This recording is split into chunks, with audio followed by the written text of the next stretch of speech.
Drop it.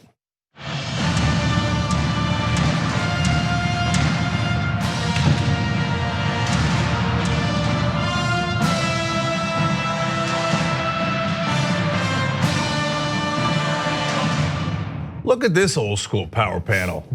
Cenk Uygur, John Iadarola, Michael Shure, Epic Senior, Epic Junior. This is really old school.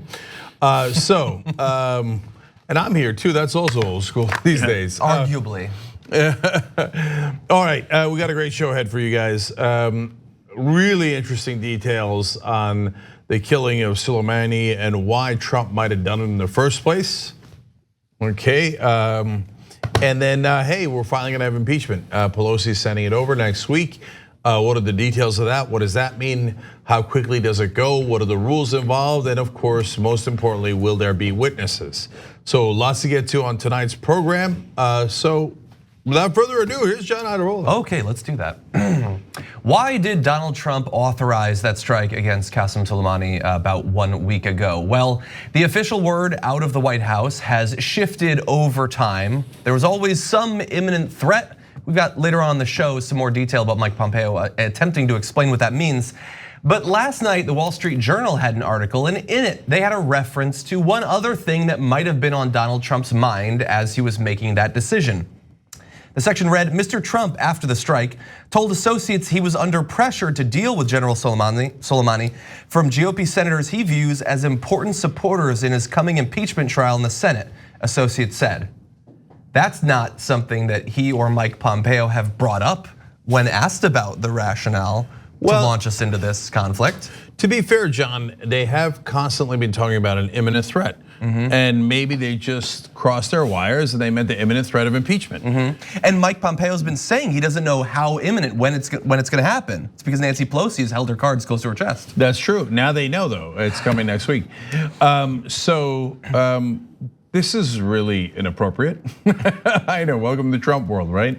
But other presidencies and administrations would have at least had the decency to cover up if they were their actions were guided by totally inappropriate political considerations. Now, do politicians play politics? Of course, right? But when it comes to issues, especially of war and putting our troops in danger, well, that's a whole different level. And for them to be such knuckleheads that they're analyzing the Wall Street Journal because the rest of the article is framed as like they made quick and bold and decisive moves, right? For them to let them know, oh yeah, we didn't want to be impeached. So, and by the way, the second implication of that is senators like Lindsey Graham and Tom Cotton are such warmongers that apparently there's a little bit of an implication that, hey, you know what? Maybe we would be open to being tougher on Trump in the Senate if we don't get our bloody war. And that's also really interesting.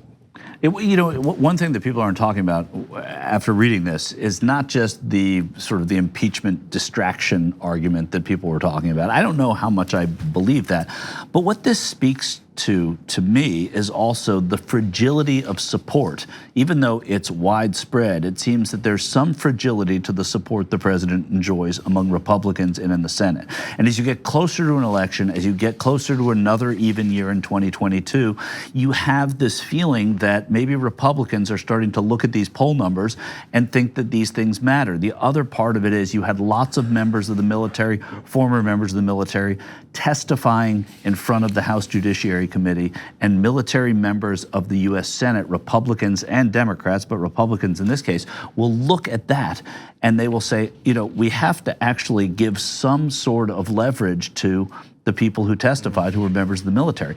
But the fact that they would even need to do something to appeal to Republican senators, if this is true, says a lot about where they feel their support is in general in the US Senate among Republicans. So that's what I want to ask about, because obviously I think this is compelling, and I am certain that whatever his reason for authorizing the strike was, it wasn't just I thought it was in the best interest of our country. Right. We know that that's not the case. But is this what was actually like? Is he worried that Lindsey Graham is going to vote to remove him? Really, or Tom Cotton, or whoever. I just find that to be so hard to believe. Now that doesn't mean that Trump couldn't still be scared of it. He's an idiot. But I don't think, I think he's been given every reason to be confident of how this Senate trial is going to go.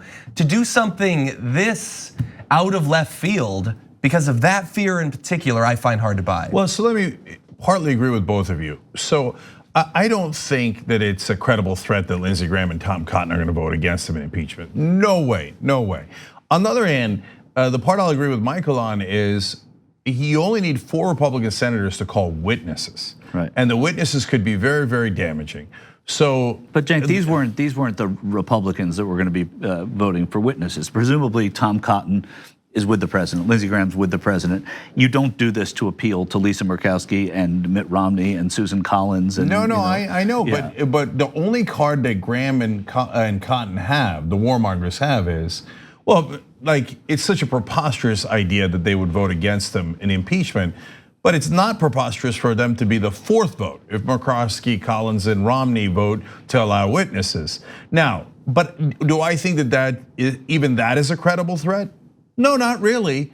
And so what do I think it shows? I think it shows that the president is super easy to bluff. And remember, I mean, we don't know if there's a secret deal with Turkey to enrich Donald Trump. But we do know that Erdogan bluffed and said, I'm going into northern Syria tomorrow, whether you like it or not. And Trump panicked and pulled out our troops immediately. And remember, Trump himself is a giant bluffer. Throughout his entire business career, all he's ever done is bluff. So he could be doing projections here. And so it's possible that Graham and Cotton came in there with like, I don't know, how do we start a war? The guy's not that bright. Maybe we just bluff him, right? And maybe it worked. But overall, obviously, all of these are illegitimate concerns if you actually care about national security and not your own political career. But I want to say one other thing about the Wall Street Journal article. They also framed all of his advisors as much more hawkish than previously known. So Pompeo has wanted to go to war with Iran for a long time. By the way, he's not the defense secretary, he's the Secretary of State. He's supposed to do diplomacy. He's doing the opposite. Esper, who is the defense secretary, went to West Point with Pompeo, and they're apparently old friends, and apparently Esper will do what Pompeo commands. But the key here is Mark Milley, the head of the Joint Chiefs. And Lindsey Graham gave a quote like, Mark Milley's been a pleasant surprise, willing to take more risk than we had imagined, meaning he is more happy to go to war and listen to orders from Donald Trump to take impulsive military action. And apparently they didn't check with a lot of folks, including our allies, obviously Congress, the other parts of the State Department, other parts of the Pentagon that you normally do to execute these operations.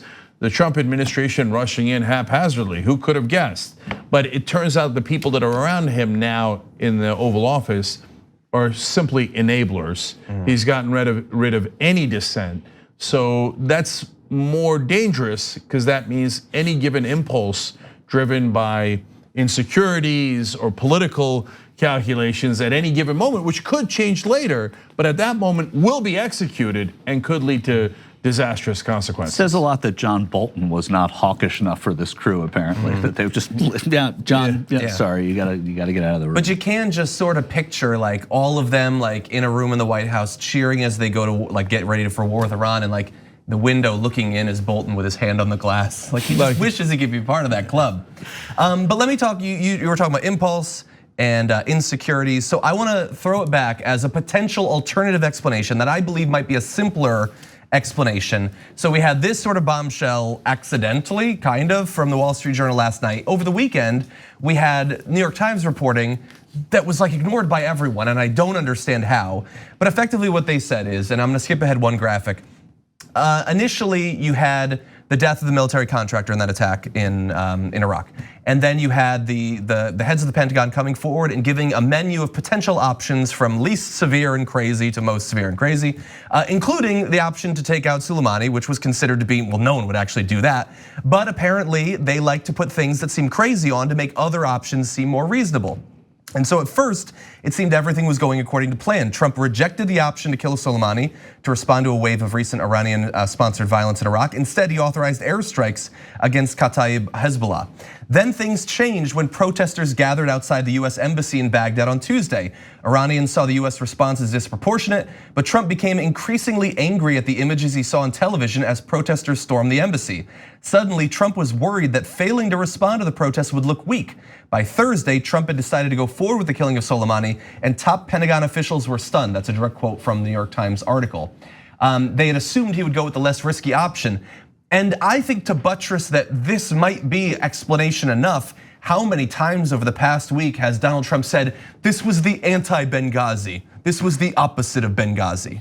And so the idea that he could be, like, he could think, well, my only option to not be pitched as basically Barack Obama or Hillary Clinton in this situation is I need to do something crazy. That's the craziest thing they gave me as an option, so let's do that. Well, so that goes 2 points. One is, as Young Turks viewers will remember from earlier in the week, the minute we had the Soleimani killing, I said he's trying to respond in a way that so he doesn't get painted as Benghazi-like. Okay, so and it's not hard to discern. It's good to get the confirmation from the papers and inside officials. But Trump himself, before the strike, kept saying like, "Oh, I'm not going to do a Benghazi. It's not going to be a Benghazi." I mean, he looked absolutely panicked about the idea that there would be a Benghazi-like situation. So I thought that was the number one reason that he did it, and it looks like now it's fairly confirmed that it was.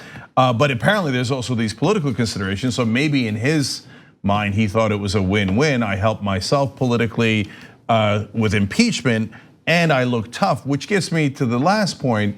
Look, the guy is deeply insecure, and he's so concerned about looking weak that he oftentimes acts irrationally and rashly.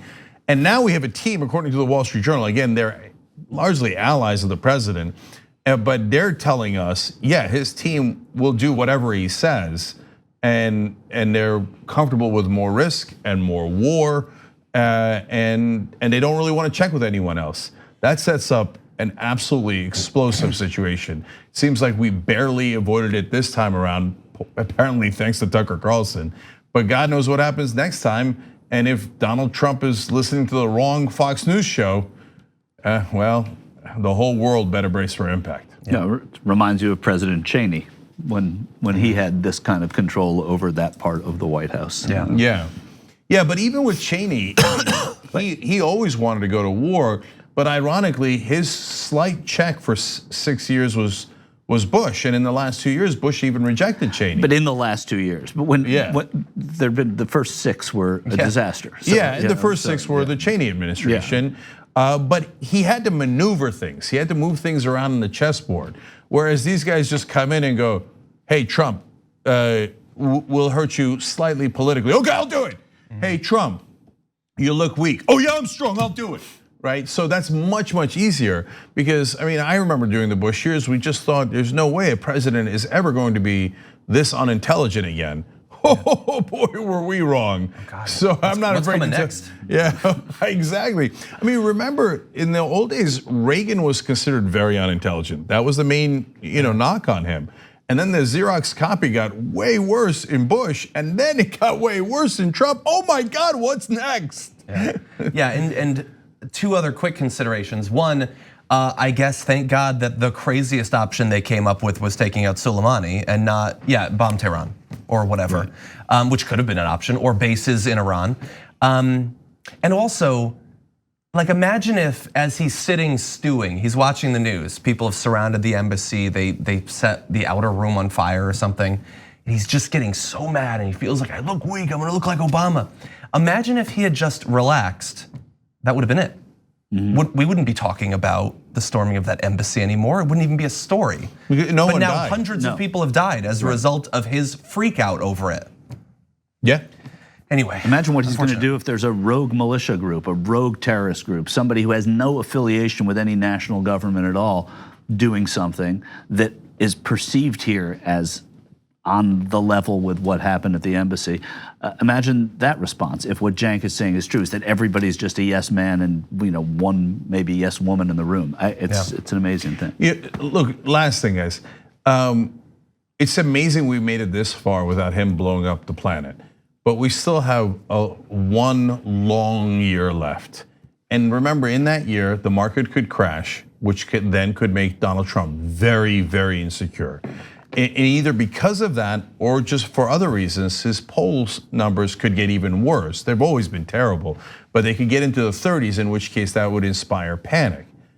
Then what is this irrational, insecure fool going to do surrounded by yes men who like war? Yeah. Oh boy, that's why I tell you to brace for impact. Yeah.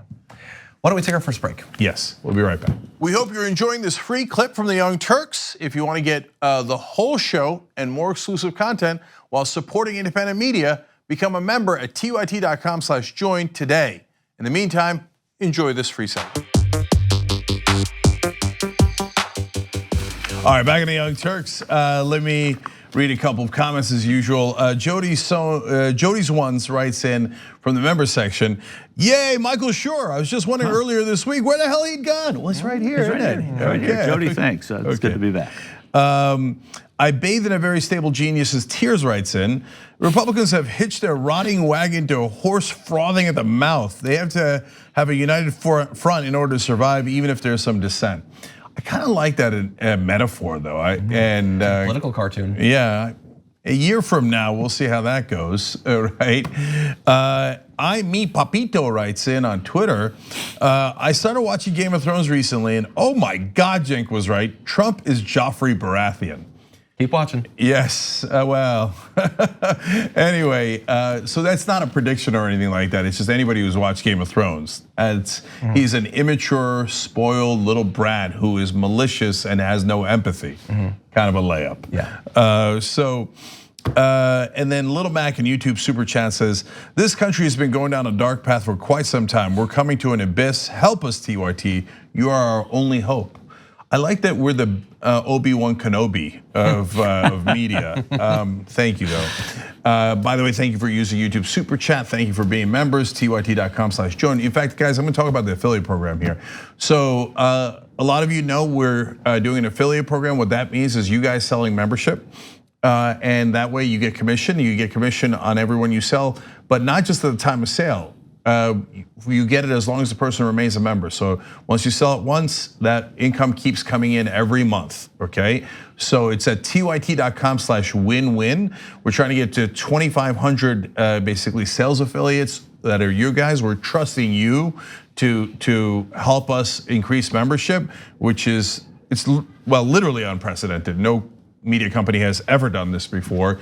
And so far, we're trying to get 2,500 at the end of the month. So far, we're at 446 affiliates.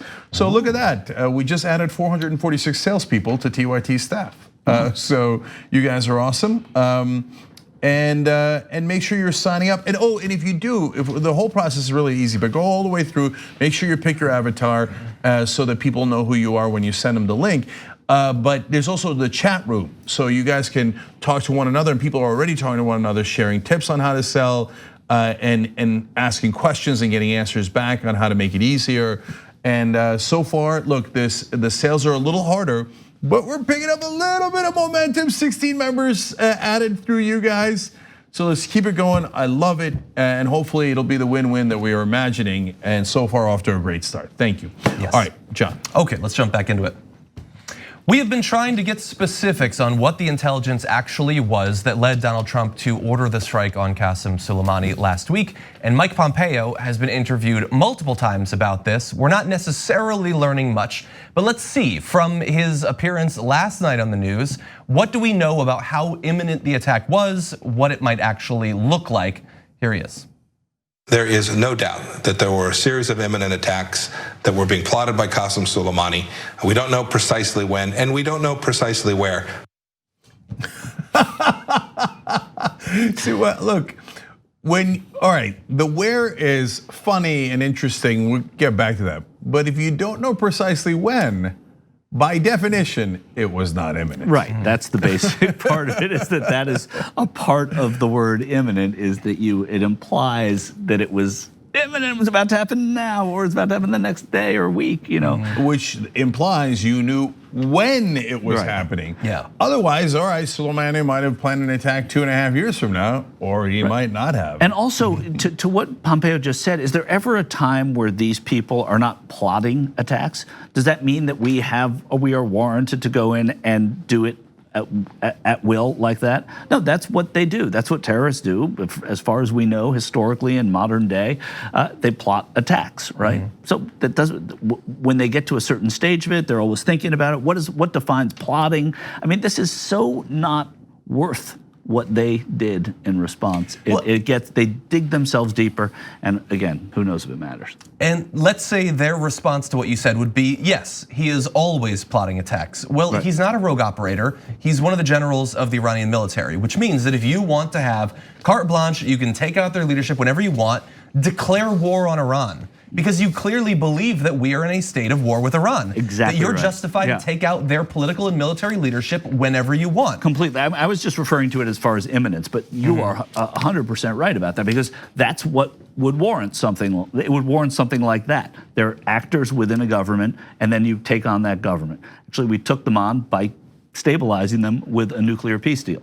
So that's one way of doing it. The other way is the way you just suggested. Yeah. Well, John, which obviously I don't support. No, right. Well, the other person that agrees with you is Jim Webb. So he's not only a former Democratic senator from Virginia, but he was actually Ronald Reagan's Secretary of Navy. And he said, when did it become acceptable to kill a top leader of a country we aren't even at war with? And so, because under that logic, and they say, oh, Soleimani killed a lot of Americans. Okay, wait, when did he kill the Americans? They say, oh, largely during the Iraq insurgency. First of all, that was a long time ago. And by the way, Pompeo had earlier also said something absurd. I mean, it's the Trump administration, but specifically in regards to this, when they had asked him a couple of days ago, what evidence do you have that it was imminent? He said, well, we know because of what he has done in the past. No, imminent means in the future. It doesn't mean in the past, so that's also absurd. But they went so far back about the Iraqi insurgency. Okay, but if we were to accept that logic, again, I don't, but if we were to accept it, well, under that logic, you could drop bombs all across Saudi Arabia all day, all night, because the Saudis funded the Sunni insurgency against our troops in Iraq. That's a fact. So now they say, well, technically we don't know for sure that it was a Saudi government. It might have been just some Saudi, billionaires, princes, etc. Okay, then do we have carte blanche to execute them anywhere on the spot, whether it's in Saudi Arabia or Paris or London, where they go often?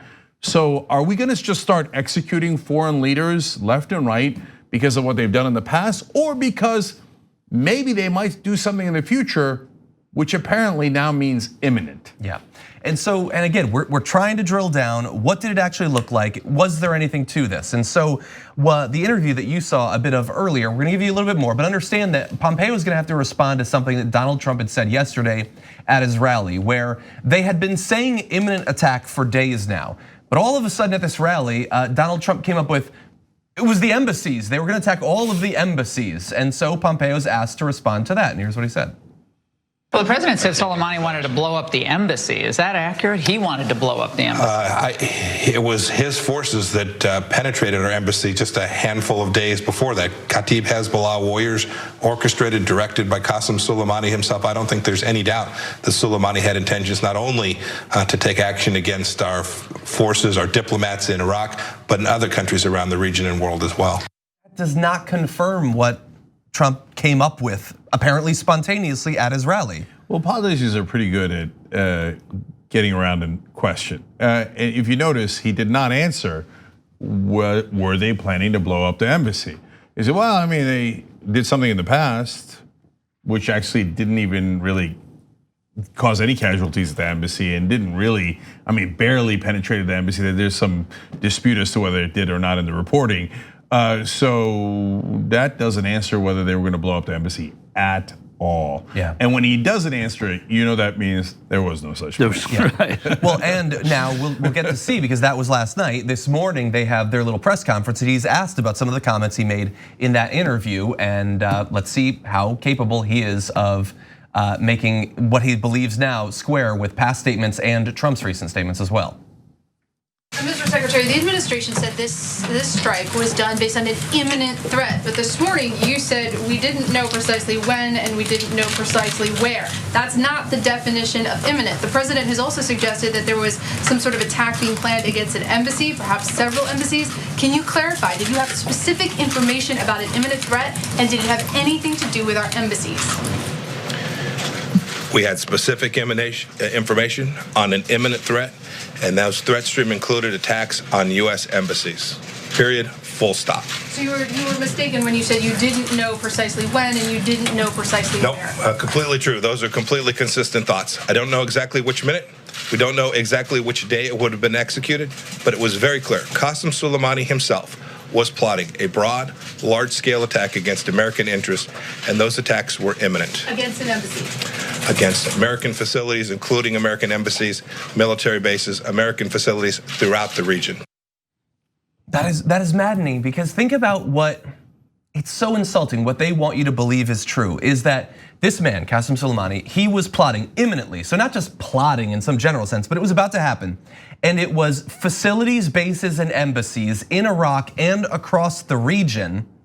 But taking out just him, it's done. We don't have to worry about it anymore. They were going to attack multiple facilities and military bases across multiple countries. This is the Iranian military. But we took him out, and so now we're good. All of that planning is just gone. No threat anymore. Yeah. It doesn't make any sense. And in fact, of course, after you kill their top leader, they want to react less. That's normal, right?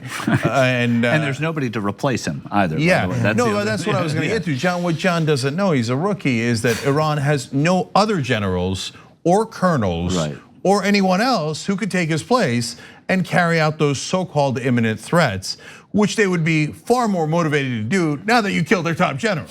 Okay, so it's all a lie. And it reminds me of the Bush years when Bush would constantly talk about plots and plans. He'd say, they got plots and plans. Okay, it always sounded like pots and pans. And so there are no plots and plans, okay? And Saddam Hussein, of course, was not connected to Al-Qaeda, and it turns out he did not have weapons of mass destruction, and they had been lying through their teeth the entire time. And now we have more talk about vague plots, and as Edwin, our stage manager, pointed out a couple of days ago, it reminded us of Rumsfeld saying, oh, we know where the weapons of mass destruction are. They're in the north, south, west, and east of Tikrit. Okay, in other words, you don't know, okay? And they never knew and they never existed. And so here we are again. If you one more thing about that, Mark Esper, the defense secretary, before we did the strike against Soleimani, said we have the right to do preemptive strikes. Now that he knew they were going to kill the top Iranian general, that's why he said we're going to do a preemptive strike. Well, a preemptive strike by definition means, well, the Iranians were not yet going to hit us. We decided to hit them first. That's the whole point of a preemptive strike. So now that they're in some trouble over it, all of a sudden, well, you know, I mean, maybe it was imminent. I mean, we didn't know when, but, and he says, oh, that's squares. Yeah, sure. Yeah. 2 + 2 = 4, and it also equals 5. And if I say both of those things, I just have to say, not because I'm a Republican, yeah, that means the same thing. Yeah. Except it doesn't. Except it doesn't. And look, we've talked a lot about this rationale. We talked about it this morning on the Damage Report. We've been talking about it for the first half of the show today. But it's not just like, man, we want to get them for their lie. It's because this is not over. Trump is still president. He will still be president for a minimum of about 1 year. He is still surrounded by people that are desperate to go to war with Iran. And he is just as thin-skinned and irrational as he was when he launched that attack. And if we go out of this entire news cycle and the media and the public has landed on, yeah, they can be sort of vague, but as long as they say there was some reason to do what they did, they will do that same thing in the future. I don't know how we stop them at this point. They seem bound by literally nothing, but I think that we have to give it the old college try if we want to avoid actual war with Iran in the future. And the reality is, unfortunately, guys, there really isn't much we can do. I think the last hope was the defense authorization bill, because that needed to pass. And so if we had put a check on there that Ro Khanna or Barbara Lee wanted to do, where we took the authorization of military force away, that's Lee's proposal, or say that you must get approval before you attack Iran, that was Ro Khanna's proposal, and it was attached to a defense bill that must pass, then that would have had teeth, and that could maybe have prevented war, or if it didn't prevent war, could have led to an actual removal of the president through impeachment, because that would be an unbelievable violation of what Congress passed. Now, maybe you say that's not realistic, that we could have gotten that done because of the Republicans in the Senate, but that would have been a college try. That would have been the best attempt at stopping him. Now that that bill is gone, we can and we are doing resolutions, but it's not gonna work and it has no teeth. And no, as long as the Republican senators don't break from Donald Trump and he can't be removed from office, there's nothing that could stop him. Well, why don't we turn now to that one without teeth, actually, because that is our next story.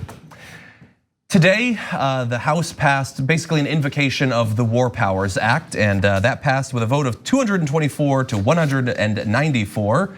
8 Democrats joined Republicans in opposing a limitation on Trump's ability to initiate future conflicts with Iran. 3 Republicans voted in favor of it. Interestingly, 7 of the 8 Democrats who voted against it are freshmen. So that's an interesting thing to bear in mind in future elections.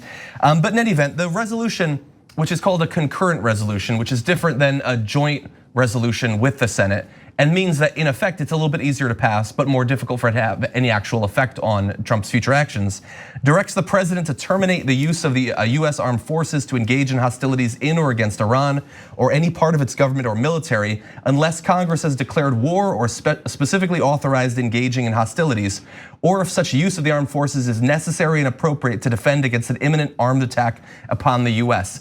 And just bear in mind that that last little clause, the whole argument we've been having for the past week is whether there was an imminent threat. The imminence clause. And they believe that it means anything they want it to mean. So even if they abided by this, they got imminent stuff that they can pull out of their pocket anytime they want. Yeah, look, overall I'm in favor of it. It's definitely better than nothing. It's at least getting them on the record saying Congress has authority, and so I'm not unhappy that they're doing this at this juncture. So good, and I love giving credit to Democratic leadership or anyone else where it's due. But, and it comes with a giant but, this cannot have any real effect on Donald Trump. A concurrent resolution does not have to be signed by the president. So the Supreme Court has conflicting cases on whether it is applicable or not. Given that it's the War Powers Act, it actually might be applicable. So at least they're in the ball game. That's why, again, I'll give them credit for it. But the way that this would have had a lot of effect is if they had attached it to the defense bill, which Democratic leadership got absolutely no compromises from Trump on, passed easily. And there, that bill had to pass. If you had attached this to the defense bill, then we could have had teeth. It at least would have had a real shot at blocking Trump. So there's still some degree of a shell game the Democratic leadership plays to get a little bit of credit without actually ever checking the Republicans. Yeah. But getting Republicans on the record, I don't disagree with what you're saying. Getting Republicans on the record, important here too, and getting some Democrats on the record. Yeah, so look, it would have been 10 times better, 20 times better to do it in the defense bill. But the reason I'm saying at this juncture, after they've already lost the battle, at least to win this much smaller battle is still good, because at least guys like Matt Gaetz, who was one of Donald Trump's biggest defenders, to turn around and go, no, you should check with Congress. Yeah. And to Michael's point, that's something. And it's a real division in the Republican Party, and not for the sake of division, but for the sake of there being an ideological difference where we could actually get some Republicans to vote with Democrats on really important issues. Well, that matters. Yeah, and we should add that while Matt Gaetz and Francis Rooney of Florida were Republicans that voted in favor of this, you also have Thomas Massie of Kentucky. So those are the 3 Republicans. But all this is a specific invocation of the War Powers Act. And all the War Powers Act was basically saying, hey, this section of the Constitution, I know that we've just ignored it for the first couple hundred years of our country, but it's still in there, and you guys love to say how much you love the actual text of the Constitution. We're supposed to be in charge of declaring war, and it's not just an esoteric sort of academic distinction. The current state and extent maintenance of the American empire depends on the way that the distribution of power over military force has been divvied up between the legislature and the executive branch. If you actually had to have a declaration of war The president keeps coming back and updating the legislature on the state of the war. It receives funding for short periods of time until eventually we end the war, we pull our troops back. That would be sustainable and it would make sense. Instead, we have this case where we have military bases in dozens and dozens and dozens of countries. Most Americans don't even know that, let alone none of them could explain why. Why do we have a massive base in Germany? Does anyone understand why? They don't have to because it never gets brought up. Because we're not at war with Germany or any of the countries near Germany, obviously. We can just maintain all of this forever. And nobody needs to know about the vast majority of it even going on. Yeah, well, John, I mean, I am a little concerned about Slovakia. They've been plotting. Yeah, there's lots of imminent. plans. But I want to say one more thing about the Democrats now, because some Democrats voted with the Republicans, as John alluded to. One of them was a guy who gets under every nerve I have, Congressman Max Rose from New York. And he said, I refuse to play politics with questions of war and peace. No, actually, under the Constitution, that's exactly what you're supposed to do. Congress authorizes war. And so that's not playing politics. That's the whole point of politics. So if you're not willing to do that, then you should retire and go home. Yeah. Okay, why don't we take a short break? When we come back, we might be moving closer to that Senate trial of Donald Trump. All right, we'll be right back.